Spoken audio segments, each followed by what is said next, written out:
Well, I'm going to do it. The background noise level is a little higher than normal because my right-hand side window doesn't work and I can't make it go up. Matter of fact, I'm on my way to get that repaired right now. It's about a 45-minute drive, and I've got so much I want to share with you. I hope you're going to have a good time with this. You know, it's time for old Bhagwan to kick it in the ass and start rolling. I haven't talked to you for 2 months. My wife, Geraldine, who I was married to for 37 years, passed away on May 5th. She chose, because of the excruciating pain that she was in, to die by a method known as hospice, where they essentially starve you to death but keep you mellowed out with drugs. And as horrible as that was, I'm sure it's better than some of the other options. But her circumstance was that because of the pain, she couldn't sit for dialysis. Because she couldn't sit for dialysis, her failed kidneys essentially took her life. I think probably cause of death would be renal failure. So when it happened, I just went into a funk. I don't know how to explain it to you. It's still, some of it's going on. I have no appetite at all. But I had no appetite so bad to the point that I don't think I ate anything for several days, nor did I drink anything. And my kids are saying, Dad, that's not healthy, you know, you gotta go. And I was feeling really down, you know, physically. So my kids talked me into going into the hospital, and I had deprived my body of nourishment and hydration for such a long time that my kidneys actually shut down. I believe the name of the indicator is creatine or something close to that. It's like a toxicity level of your kidneys, and that's how they measure how you're doing, you know. I was at the guy's last Thursday, and when I came into the hospital, it was 8, which my understanding is a really ungood number. And it's back down to 1.7, which tells us that my kidneys were in excellent shape, and that when I did this to myself, and that they're going to recover. Perhaps the doctor said it's only been 2 weeks. That might expect that they might even come all the way back, or so close that no one will know the difference, which is important because on July 7th I become 78 years old, which you know, there's millions of guys and girls out there that are 78 years old, but not too many of them are like me. Kind of the wild and crazy version of 78 years, okay? So I now want to share with you where I see my life relative to you and my task of saving the world, and see if that starts to make sense for you.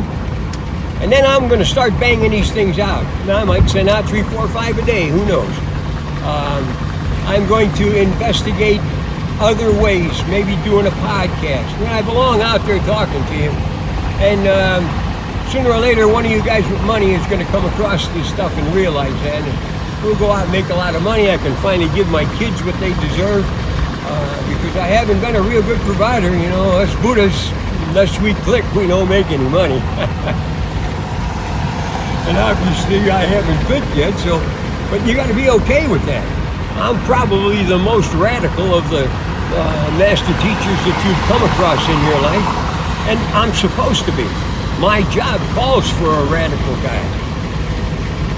You know, if you're going to try and shift the consciousness of the entire world, regardless of its initial belief system of the individuals that are going to come in contact with you, you got to have your shit pretty much together, and also the resolve to take the steps that were necessary. So, just, you know, in summary, I loved my wife dearly, and I promise you, I wouldn't be the man that I am had I not had her. She was just a bitch. She drove me and whipped me and beat me, you know. Get this old guy in line. And all you people who go by the program, you can't teach an old dog new tricks, that's bullshit. You gotta work with them. Here, some old dog tricks. Nothing's worse than old guys. If you got a grandfather who falls into this category,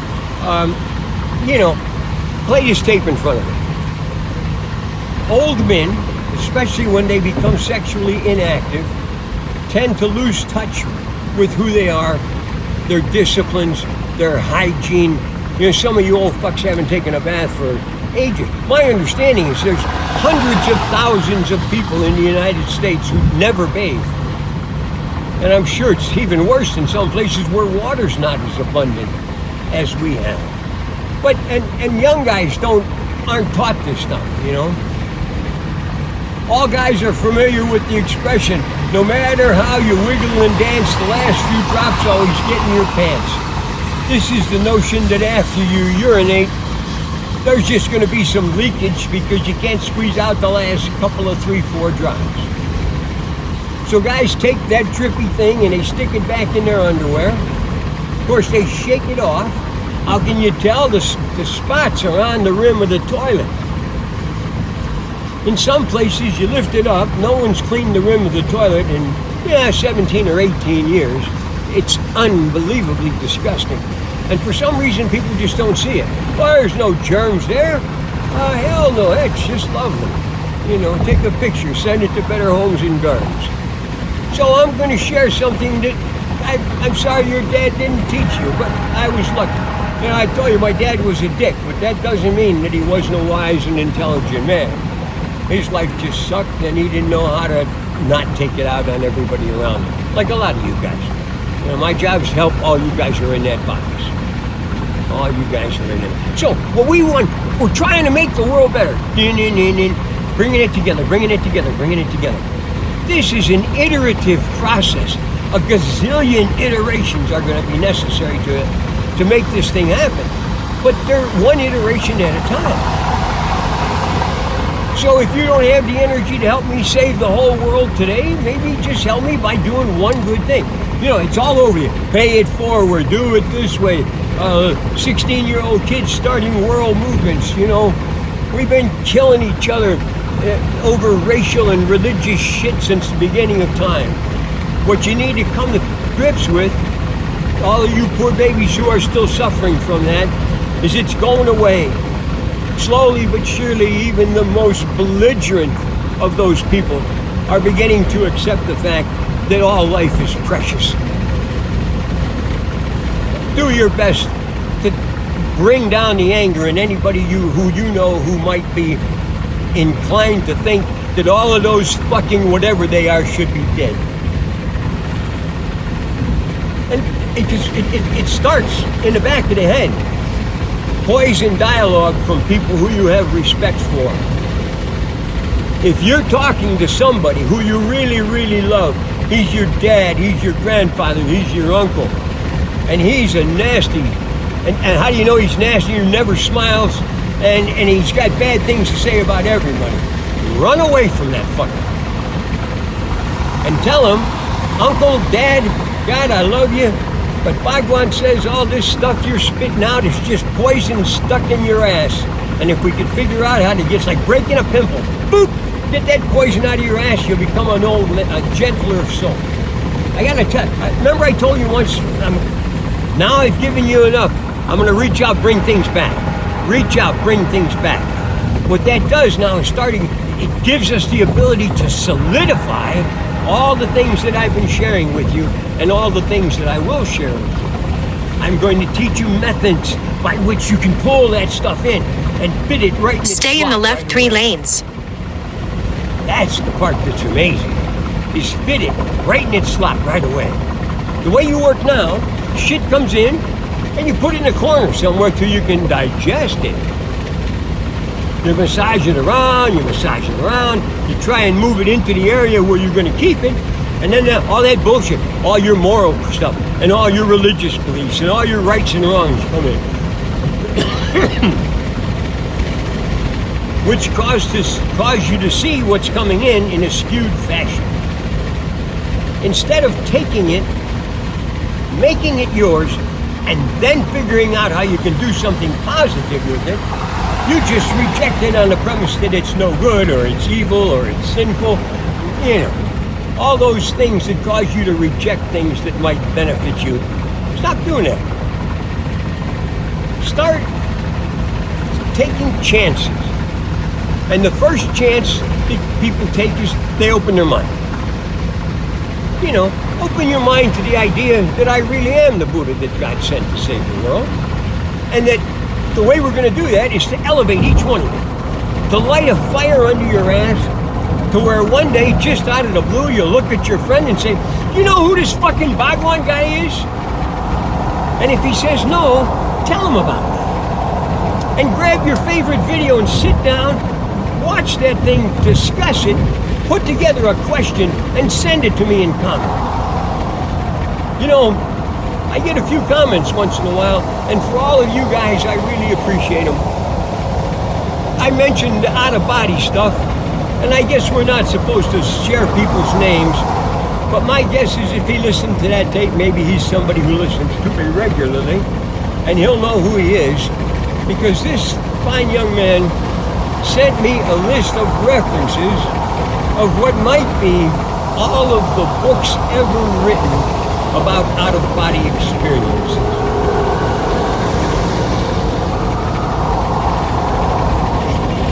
I'm going to say this to you. I can't tell you how much I appreciate the effort, because it reinforces my conviction that there's thousands of you guys out there who are ready to help me. You just don't know who I am yet. You've been waiting for me for so long. You've been storing up all this energy. You want to help save the world. You don't know what the hell to do with it. Bring it to me. Let's start collating what we have collectively. All that shit you've built up and all that shit your buddies built up, let's put it together. Let's lean on somebody. You know, one time, Mr. Gates, Bill Gates from Microsoft, I was telling a story about a quote that you had given, and I couldn't remember your name. And I apologize for that to you, because I'm going to put a burden on you that I'm sure you don't want. But it's absolutely been assigned to you, so I have no other choice. For all you people out there in the world, do you understand it? That gentleman, Bill Gates, may be in a position to be considered the most trustworthy person in the world. Not some religious leader, not Bill Gates, Mrs. Gates' little boy Billy, who in his garage invented a thing that has changed the world. Every one of you is so much more person because that man exists. If you don't think he's an enlightened master teacher, a saint by everybody's definition, then you have no idea what's going on in your life. And all these other, Bill Johns, remember I told you, everybody's a Buddha. Not everybody's realized yet, but everybody's a Buddha. Each one who realizes elevates. All right, Buddhas float. From a figurative thing. Let's just liken a Buddha to a molecule of fat. And fat floats. It's just its inherent nature is it's not as dense as water, and because it's lighter, it will rise to the surface. Well, that's what Buddhists do. So if you got this big ball of humanity, it includes everybody, the good guys, the mediocre guys, and the really rotten fucks. The collective, and imagine that it's floating in an ocean of blessings. That's all the good things that you can't deny. We have wonderful air, you know, and we're working at cleaning it up. We have an oceans that are unbelievable. Although we're overfishing, we're starting to learn, you know, we're rising up as a people. We've realized we're killing our planet before we've actually killed it. I saw something, was it on rhinos, I think, or tigers? I watch a lot of that educational stuff, you know. And they've gone from a couple of dozen in the 1920s when they realized when they needed to do something that their population's up around 200,000 now, which means the species has a real good chance of survival. That's us. We have the ability to save this planet. Unbelievable amounts of people are working on it. The parasites and the vultures, they're feeding off of us, off that energy. But that always comes because our system is imperfect and most of us don't want to take responsibility for making it okay. That's why you entrust the politicians and the police, because you're a pussy. You haven't done a fucking honorable thing in your entire life. You sat back and you let other people do it. You heard a woman screaming who'd been raped. You didn't bother to make the goddamn phone call. You're a worthless piece of shit from the standpoint of the big picture of things. But that's okay. You got a lot of company out there. I've been that guy. Everybody's been that guy. Stay in the Do left 3 nothing, lanes. Say nothing, be nothing, human being. I'll be safe, I'll hide in my house, I'll protect myself with 18 gazillion cops, security system so you can't take a shit without someone measuring it.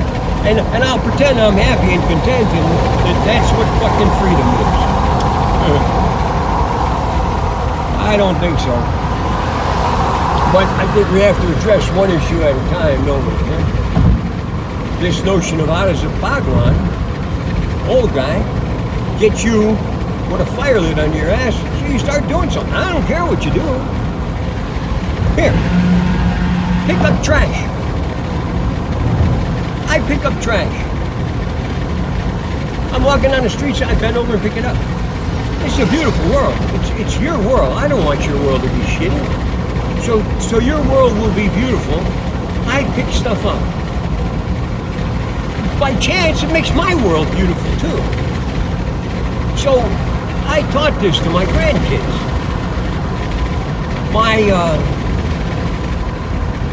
I got grandkids. I don't know where Joey fits in. I think he's the 5th grandchild or this. Yeah, because there's 3 younger anyway. Joe's going to be 18 on September 9th. 18. Got it. Time fact, so fast. All you parents and grandparents, you know that stuff, right? It goes so fast. I don't know whether he was 3 or 4. He's walking around on his block with a plastic bag and he's picking up trash. A local newspaper reporter was driving by. He thought it was so cute that he stopped and talked to him. And he talked to his mom, and next thing you know, they did a whole, I know one page for sure might have been a 2-page thing, spread on this little 3-year-old kid trying to clean up the world. You know, I understand trash. So I think since I started doing this, I was never really a disgusting fuck who just threw stuff out. That wasn't my style. But I'd flip a cigarette butt and stuff like that. I don't even do that. When I smoke cigarettes, I stop. I just realized one day, all this crap that's on the ground, somebody like you or me, inconsiderate fuck that he or she is, just decided to throw that out because the world is their garbage can. Stop making the world your garbage can. Realize that everything that everybody does all of the time is tied together. And as you do little things to make it better, to elevate you as a human being, your consciousness, to make you more able to understand all the wonders that are happening in the world. It elevates us. See, people are wrapped up in this idea of good and evil, that you have to have evil, that it can't just be all good. That's bullshit. There's no reason it can't all be good. You don't need disgusting fucks in the world. They've just got you convinced of that. Law enforcement has you convinced of that because they want their job taken care of and curtailing the activity of the disgusting fucks. And yet with all the surveillance and all the stuff going on, there's all kinds of crime still going crazy because the cops don't really want to solve the problem, do they? What would you do with them? Well, you'd have to lay them off. And you have to go get other jobs that don't involve carrying guns and occasionally shooting some black kid. See, we are a programmable people. And up until now, this time, I'm not trying to pinpoint a day in a moment.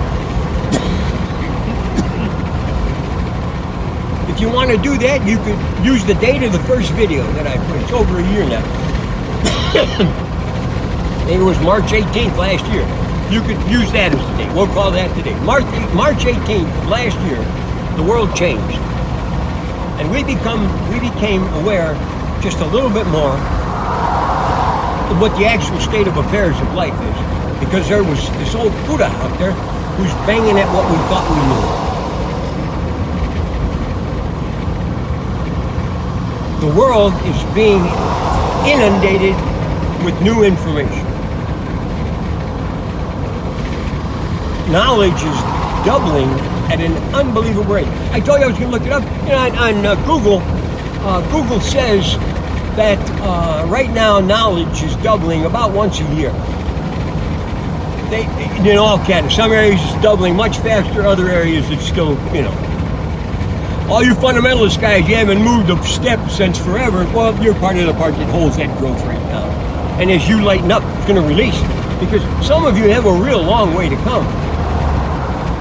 You're taking some book that was written thousands of years ago when no one knew shit about the world or the universe or how it functioned. And they had to come up with a way to describe the beginning. So they created a creation scenario that became a part of the core of their religious belief. That was fine. You needed that. Understand everything that you believe. You needed that to get to today. You had to have a core. All those things were designed to give you a core. Not necessarily that the core was perfect, but the core was there. Now you got something to work with. If you were feral, let's say you were raised in the jungle by wolves, and they bring you back home, you're going to have a hard time. Because things that human beings perceive as order, which is almost always based on constraint. Someone not doing something they would normally do so it would make a better environment. All those things that we do to be civil with each other. Civility is one of the great gifts of humanity. And if you're that kind of man or that kind of woman, even if you hate somebody, of course most civil people don't actually harbor that energy. I try to think sometimes that I ever hated it. I don't think so. I don't know. No, I think I remember. Even people who arguably did me wrong, I never hated them. In 10 miles, take exit 311 onto State 207 towards St. Augustine Beach. Ponder the idea why they did that and why you chose to react the way you did to it. Remember back at that, ask what your prescriptions for happiness. Ask for what you want, but don't demand it. Accept what you get for now. Turn up your love whether you get what you want or not. So, if you're anguishing over something that you didn't get, it's just that you didn't understand the prescriptions of happiness when you went after that thing. You gotta make it okay not to win all the time. Winning is just one of the consequences. It's always nice, you hear these jocks, winning is everything. Fuck you, winning is not everything, guys. Don't you let some overinflated coach or promoter tell you that shit. What's everything is playing the game to the absolute best that you can with the understanding it's your job to help you and your teammates make the whole thing happen, not you. And the order of things, a team will recognize the guys who, that's why teams get behind a quarterback. The coach's job is to select the player that'll fill that job the best. And that's, agility, resilience, but the best in football, for example, you need a good throwing arm and a hand big enough to hold a football if you get hit. Other sports are different, but football is one where the whole focus of the team is always on the quarterback. So if you watch that, you get to see the mechanisms of life. Baseball's even more sophisticated because it's spread out over more innings. I told you I was a big baseball fan. And then they went on strike and they pissed me off. And I realized I learned everything I needed to learn from baseball. If you're still watching baseball, the back of your mind still doesn't understand the plays. You're still trying to figure it out. Or you're figuring it out in anticipation of what the coach is doing. And that gives you the opportunity to vent a lot of energy, either cheering when he gets it right or calling him an asshole when he doesn't get it right. So we do all of those things to enhance ourselves. We need to enhance ourselves to understand who we're capable of being, which gives us more power to act in favor of helping the world, save the world.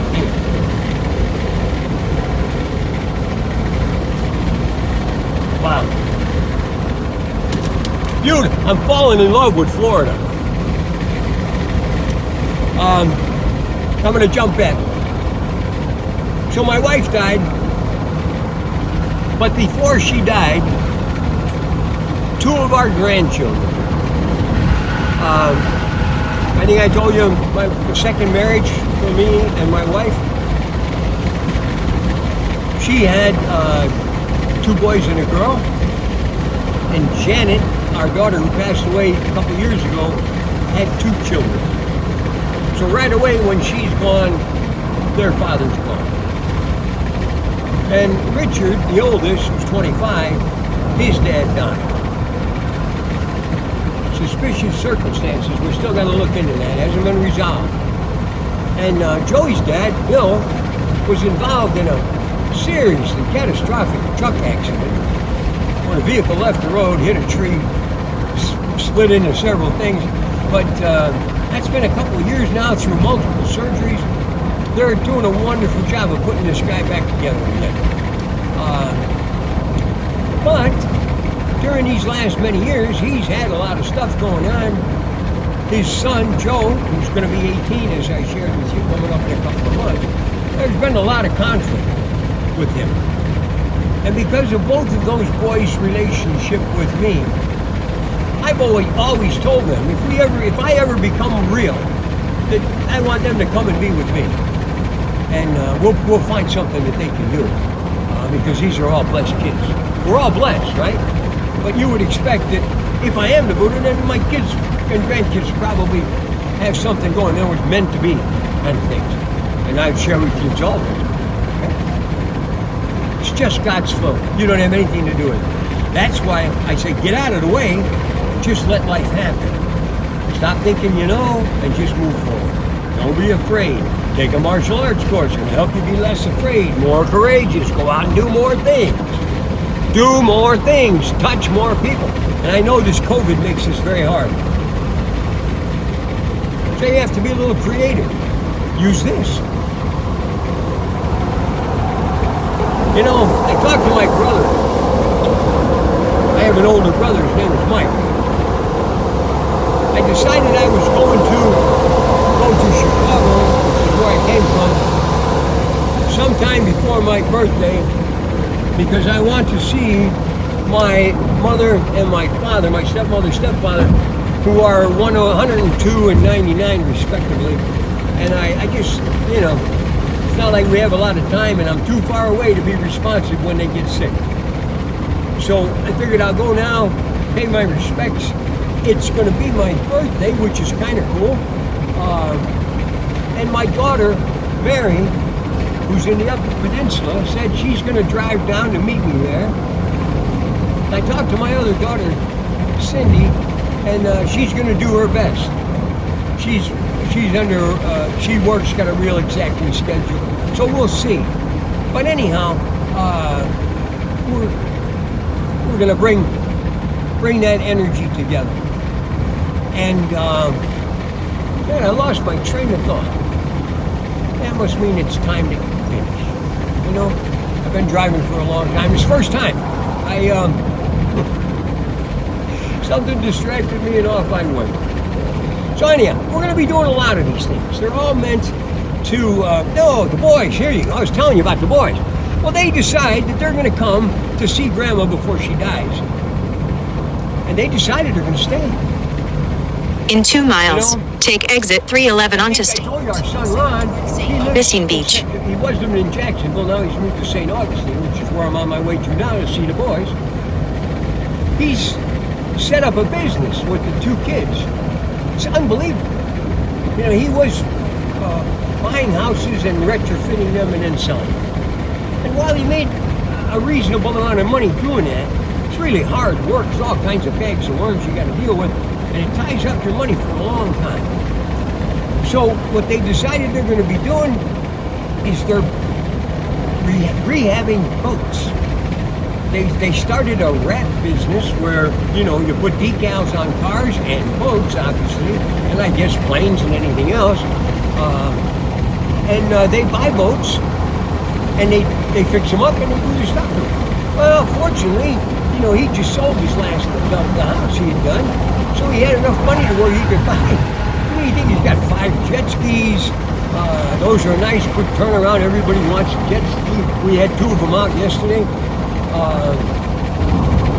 And he's got 3 or 4 boats, you know, in a 27, 42, and I think he just bought another one at 35. Use the right lane to take exit 311 onto State Road 207 towards St. Augustine Beach. I mean, their job is to work on these things. They're on the ocean in Florida all the time. You know, these are kids from Chicago and Indiana.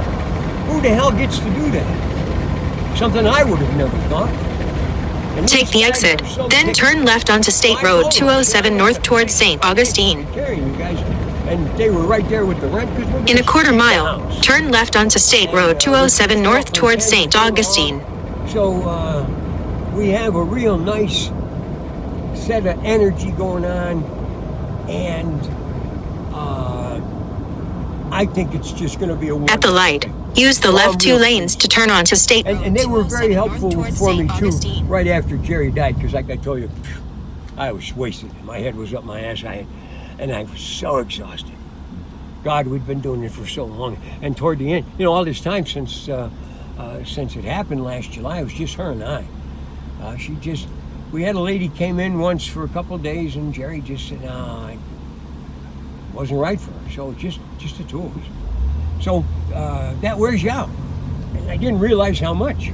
The kids, you know, they did great, and they're still here. So In 2.2 miles, turn right onto Hilltop Road. Now I'm a different guy. I'm a 78-year-old single Buddha who's got his shit together, about to ready to grab the world by the ass and shake it a little bit. I think I'm going to have a really good time. I think you guys are going to enjoy watching it, which you will. So, last thing, I got my Bowflex out. I'm actually starting to do it. So, I'm 179 pounds, I believe, is the last time I weighed myself. I've lost some weight. This stuff, these tragedies take weight off you, you know. You're just not thinking about food. So what I'm going to do is I'm going to rock this thing up.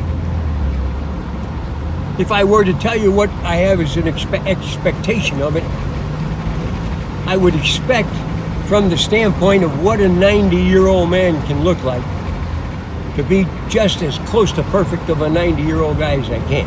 And I got 12 years to work on that. To sculpt the body, just continue to work on developing my mind so that I can help you guys. Remember what I'm saying to you. Talk this stuff over. Come up with a question. Here. Watch a tape. Get a couple of those. 7's a magic number, whether you understand it or not. But there's 7 centers of consciousness. So if you involve 7 people together, without even wanting to, all 7 centers will get touched. It becomes an automatic function of the right number. If you have the right number for a thing to occur, it will occur.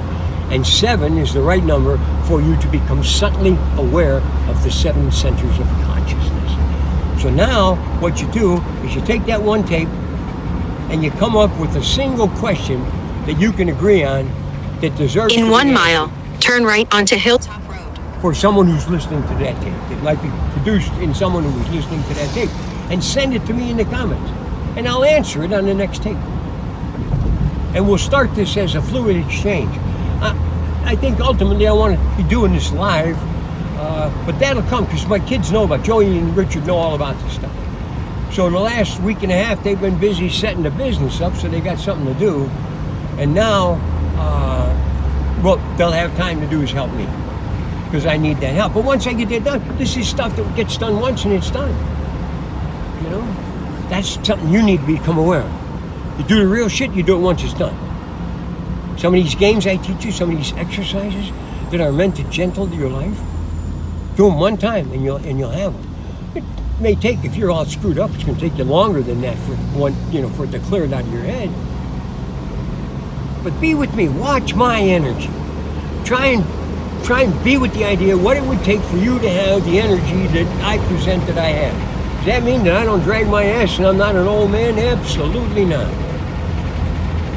But I pump it up, and we don't let that stuff At the light, down. turn right onto Hilltop Road. And I don't have my rock body yet. I'm strong, but not the rock body.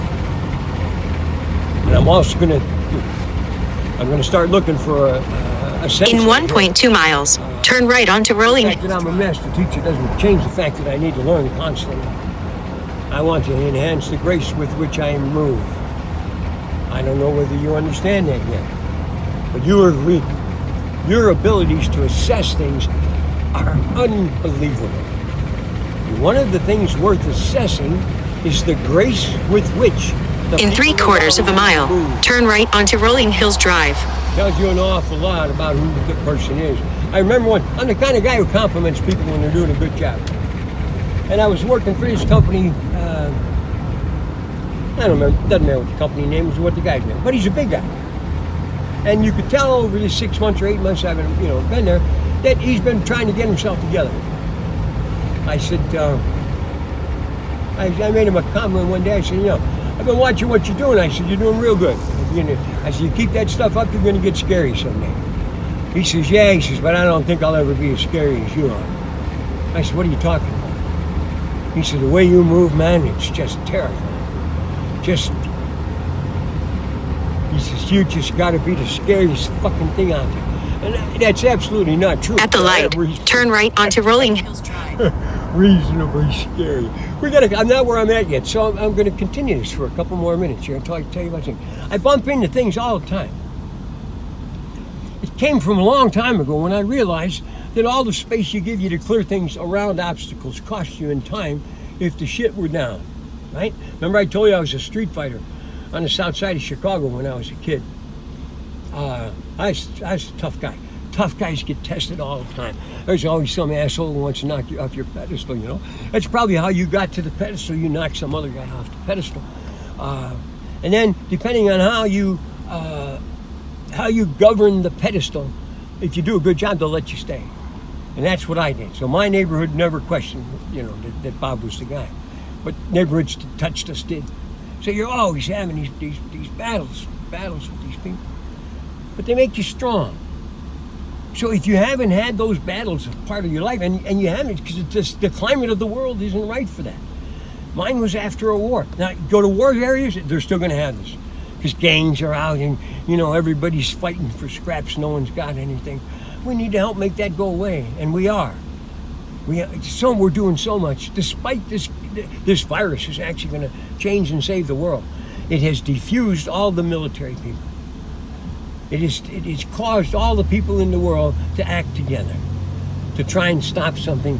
These pandemics are no joke. I wouldn't be surprised if we're at 1 million dead already. That's not going to show any signs of clearing up. Of course, we have billions of people. And In 1.1 miles, turn right onto But I'm Dodge sure Road. for the people that who are a part of the collection of souls that are family and friends of those guys, they're not having such a good deal. They're asking God, why in the hell did you do this to me? And the answer is, because we wanted you to become aware of how precious life is. So you'll get off your ass and stop the shit that can be stopped by you people just owning up to the fact that you're the problem. If you're a mom and dad who coddles your son, who's a vicious killer, you're the fucking problem. Blood is thicker than water. Bullshit. Consciousness is the most powerful thing in the world. If you're responsible for sending a brutal creature into the world, you should give some serious thought to getting him out of the world. Cause him to retire. Earn gazillions of dollars so you can keep him in a place where he's comfortable and stop hurting the world. He's one of us, so we won't call the cops. He's not one of us. Let's kill him. All that stuff has to stop. We're all the same guy. There's only one consciousness. There's only one God. I'm going to talk to you. One of the next tapes I'm going to do is about this. At the stop sign, turn right onto Dobbs. The heart of God, we'll call it. Okay? One heart. Heart of God. And I'll show you how to get to it. And then if you get to it, a magic thing happens to you. You become one with God. All these things. In a quarter mile, turn left onto Marshall Circle. One with God. One with God. One with God. Well, I'm getting where I'm going, guys. I hope we can hear this. We'll know when I play it back. I love you. I'm back. I think you're going to like it. This is an interesting old man. And he was put here just for you. Only reason, remember, back to the beginning. Why am I here? For you. Turn left onto Marshall Circle. Love you guys. Then the Bye. destination is on